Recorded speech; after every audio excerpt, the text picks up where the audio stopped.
Hi, my name is Abigail Stevens, and I'm going to be showing you how to decorate your Native American flute today. The first thing that you're going to need to do is take your ribbon that's already around your Native American flute and take it off.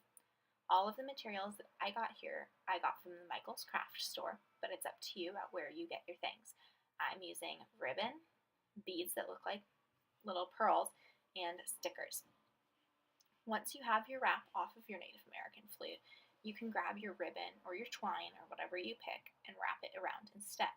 You want to make sure this is extremely tight because you need it to be flush against the surface. I measured out about how much I would need, but it's up to you depending on how big your bow is and how many strings you want hanging off the end.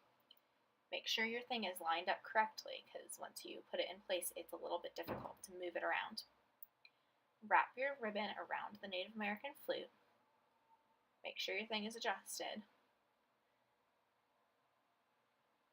And then tie a bow on the back.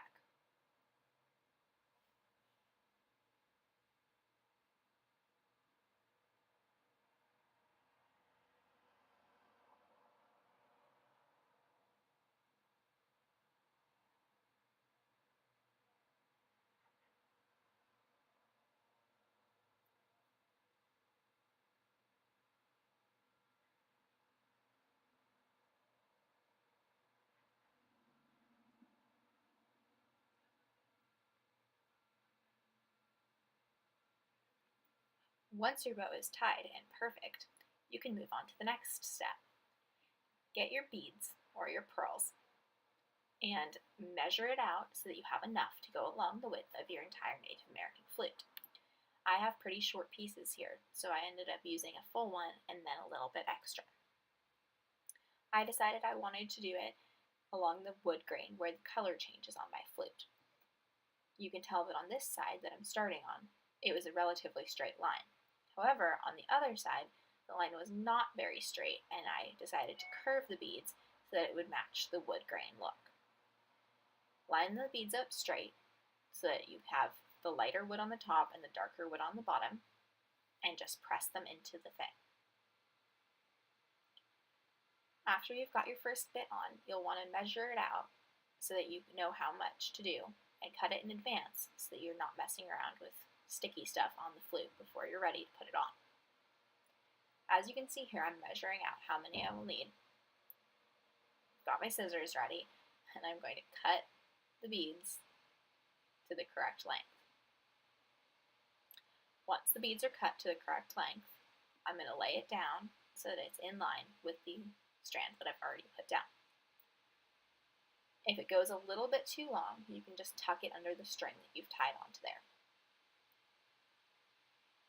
You'll want to repeat the exact same steps on the other side. I decided not to show that in the video since I just showed you now and it seems a little bit redundant. On the top, I went all the way to the tippy top of the mouthpiece, but that's a personal preference, and if you don't want it on the top of the mouthpiece, you can stop it earlier than that too.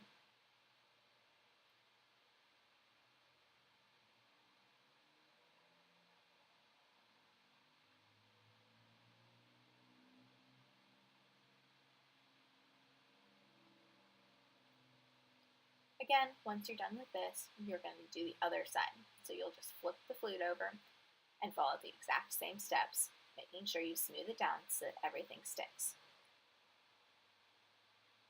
This is my finished product of both sides. As you can see, the other side was a little bit crooked with the wood grain look, but I followed it, and so I just have a little bit of a line on the bottom there where it's not perfectly straight. What you're going to do next is pick your stickers. My name's Abigail, so I decided to do an A. I debated putting the entire word Abigail on my flute, but I decided not to.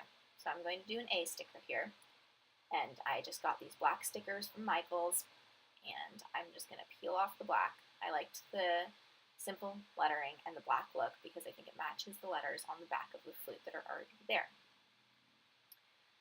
Just pick up your flute, and then right under the words High Spirits, just push the letter into the flute.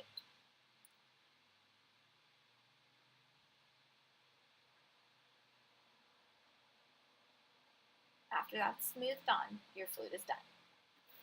That's it. Now you can admire your work. It was super easy. It took less than 10 minutes to do the whole thing, and it looks amazing.